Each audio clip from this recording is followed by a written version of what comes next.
The letter. The letter. The letter. Some things are better left unsaid.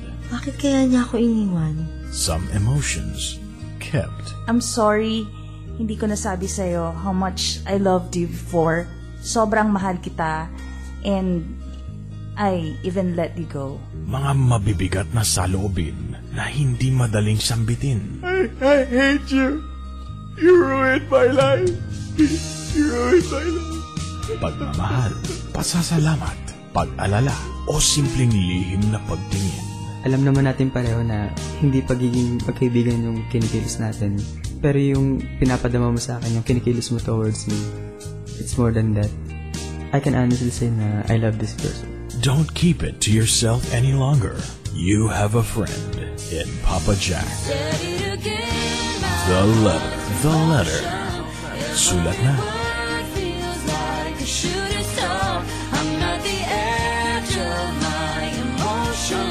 Watching the shadows burning in the dark, and I'm in love, and I'm terrified for the first time and the last time in my own dream.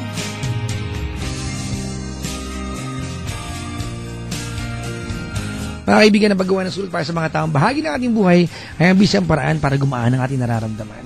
Writing that letter for someone na alam mo bahagi ng iyong damdamin ay ang paraan natin para ma-explore at ma-confirm sa atin ano ba talaga ang ating saloobin. You know, that letter, mga kaibigan, is an exploration of exactly what you have and how you feel deep inside.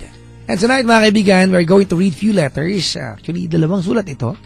At ang ating unang sulat, mga kaibigan, ay sulat na galing kay Ray para kay Mond. Si Ray ay 20 years old from Iloilo City at si Mond naman ay 25 na taga Lucena. Ang kabuuan ni sulat ni Ray para kay Mond, pakinggan po natin. TLC. True Love Conversations. The letter. The letter. TLC. The letter. The letter. The letter.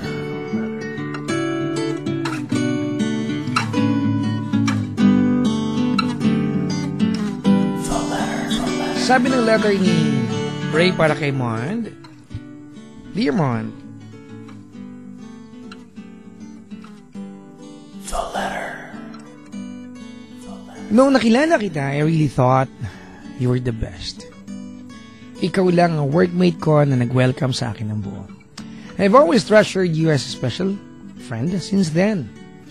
I really thought we had some spark. Umasa ako na someday, Mond, mamahalin mo ako. Until the day came na nalaman ko na may long-time girlfriend ka pala. But still, umasa ako na someday, mag-break kayo at liligawan mo ako. Mon, you made me feel special kasi ikaw yung protector ko. Feeling ko nga, no, invincible tayo. Until that day came, I had to resign and find a new work for my studies. Nagkalayo man, nagkikita at nag-text pa rin tayo. Until I got tired and realized never mo pala kayang iwan yung girlfriend mo. And I cried. I cried because I had to let you go. Mon, thank you for the memorable times we spent. And I'm sorry if I assumed so much.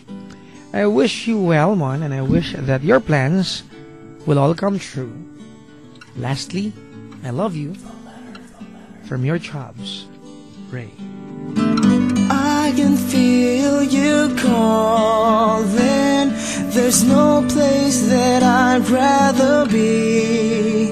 Just here with you, sleeping, if only in my mind. Until then I'll sleep.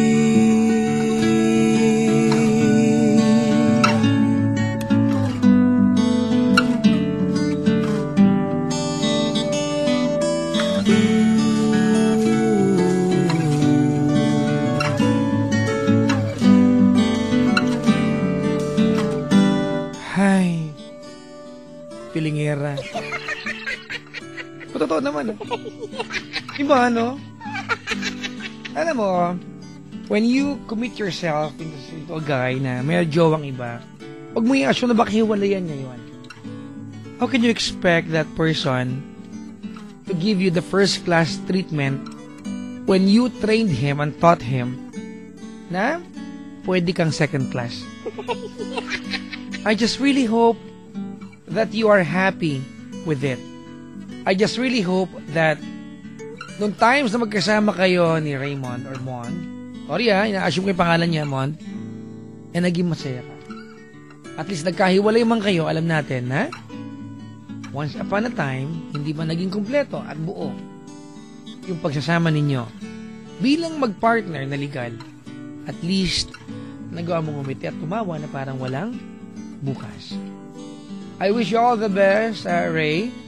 I hope dumating yung panahon na magawa mong umiti at mahalin ang sarili mo nang hindi ibang tao nagpo-provide yan para sa'yo.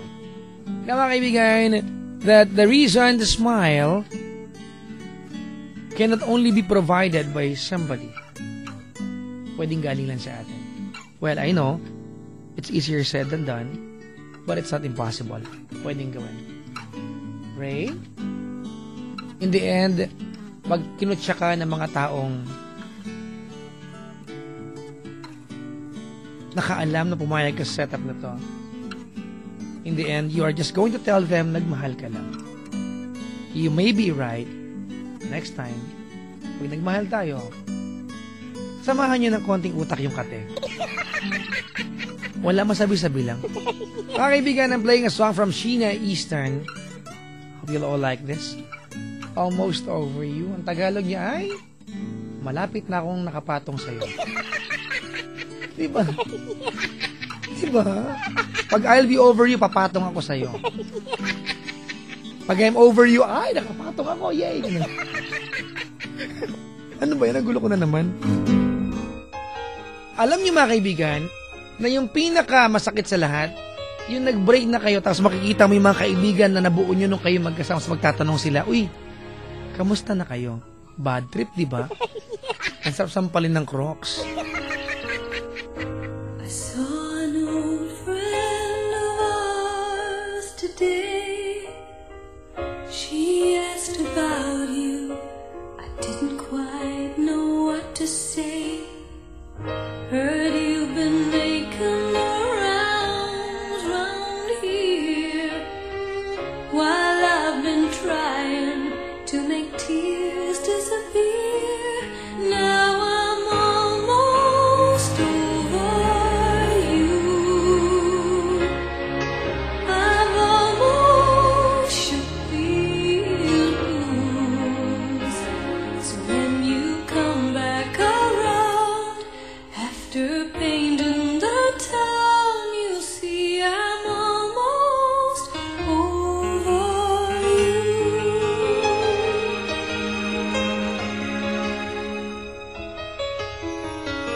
You're such a sly one with your cold, cold heart. Maybe leaving came easy, but it tore me apart. Time heals all wounds, they say, and I should know, 'cause it seems like forever, but I'm letting you go. Now I'm almost over you.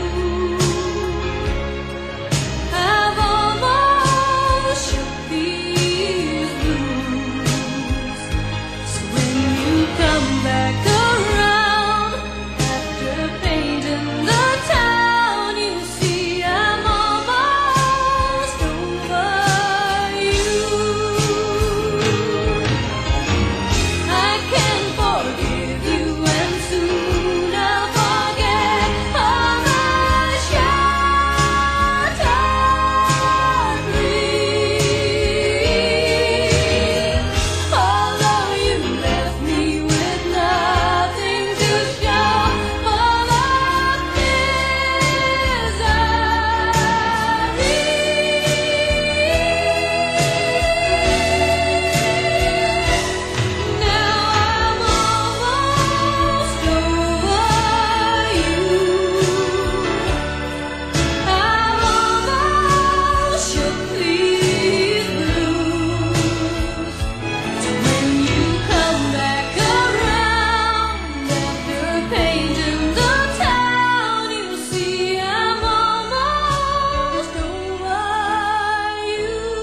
Don't hold back anymore, because when you think all's lost, there's always the letter. With your friend, Papa Jack.